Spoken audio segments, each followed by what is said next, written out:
Mosquitoes. Thousands of them. The worst of it was the sounds.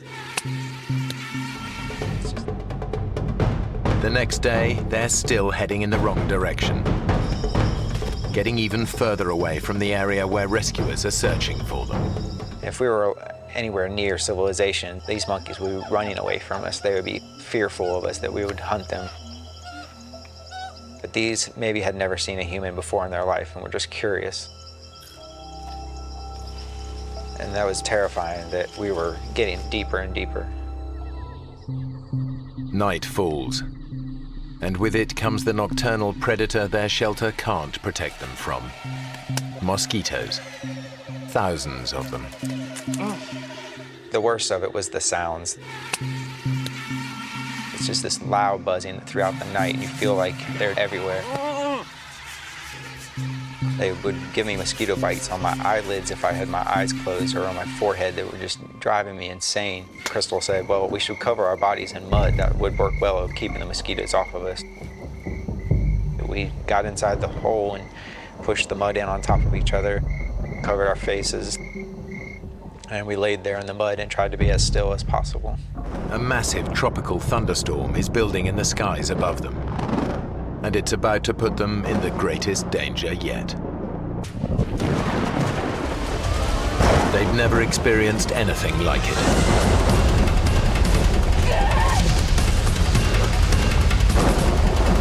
It's very hard to explain how loud it can get. You can't even talk to someone who's right next to you by screaming. That's the only way I can describe how loud it was. They are soaked within seconds. It was the coldest I had ever been. Couldn't stop. My body was just going into convulsions and shaking. My teeth were chattering.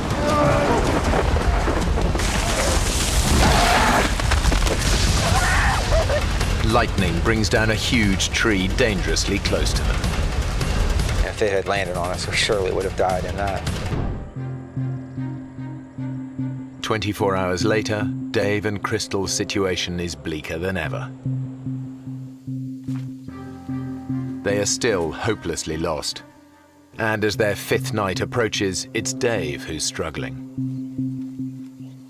Drained by lack of sleep and the effort of keeping Crystal going, he desperately needs rest.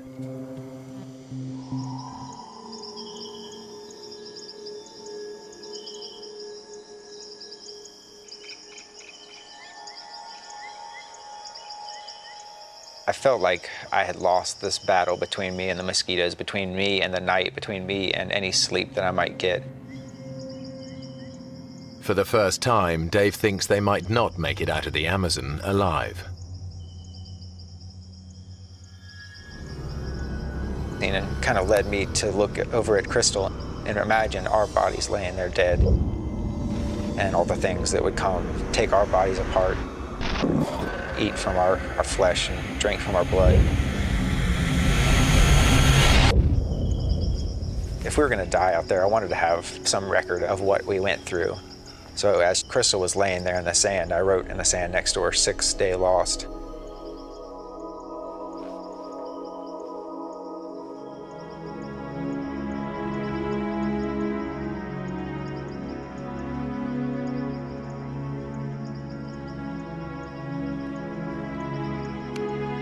I wanted to document it as well as I could, so I'd snapped that picture,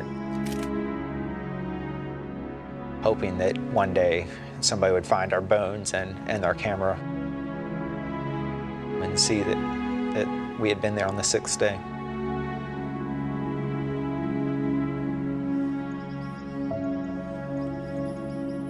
That's when I started to think personally about my life. I did not have a close relationship with my family. I had never told my mother that I loved her. I had never told my family how much they meant to me. It was killing me, and I wasn't going to have that opportunity if I died out there.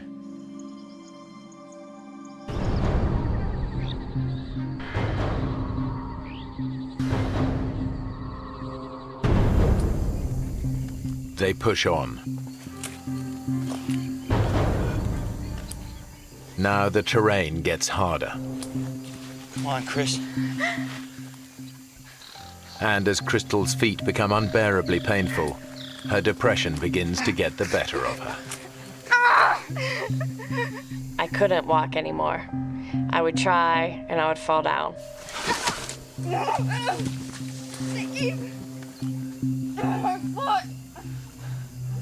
I felt like that was telling me it was time to just end it myself. I'll make you a deal, okay? I'll make you a deal.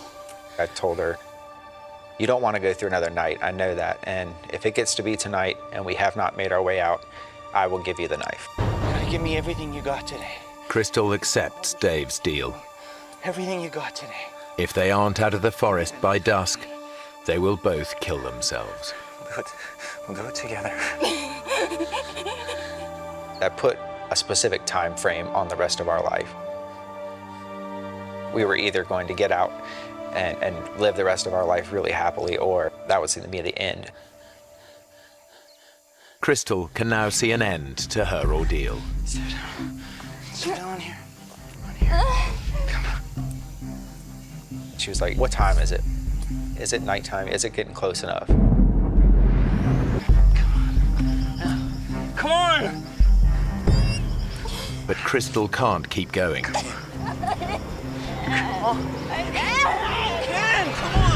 She decides she can't wait until nightfall.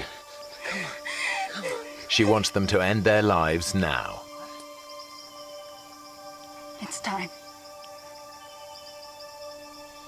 When I said it, he agreed. Dave's resigned to dying, but there's a bizarre thought he can't get out of his head. I wanted to wash the mud that was on my arms. I wanted to wash my face and have a clean body, a clean approach. As we fought through some of the underbrush, when we got down there, there wasn't a creek, there wasn't a puddle. There was a flooded forest. Everywhere that we could see, there was water. It's a glimmer of hope, just enough to keep them going. This water's gotta lead somewhere. In the Amazon, rivers are like roads. If this water leads to a river, they might just spot a boat. They put aside thoughts of suicide. I got this surge of energy and some anger that made me want to fight through the water even more.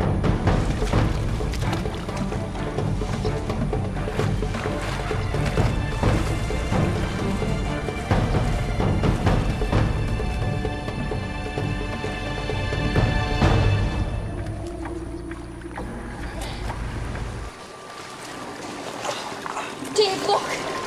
I thought to myself, I've got to be hallucinating. I said, David, am I really seeing that? You know, is that really real? And he said it was. Hey! Hey! Hey! He didn't wave back at us. It seemed like he was miles away. We immediately just started screaming, help, help, help, help me, please.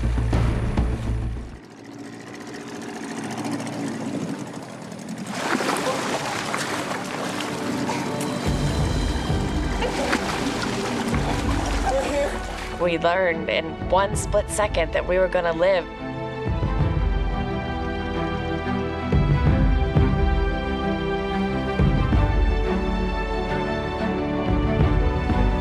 I was screaming and crying and just definitely the best moment I've ever had in my life.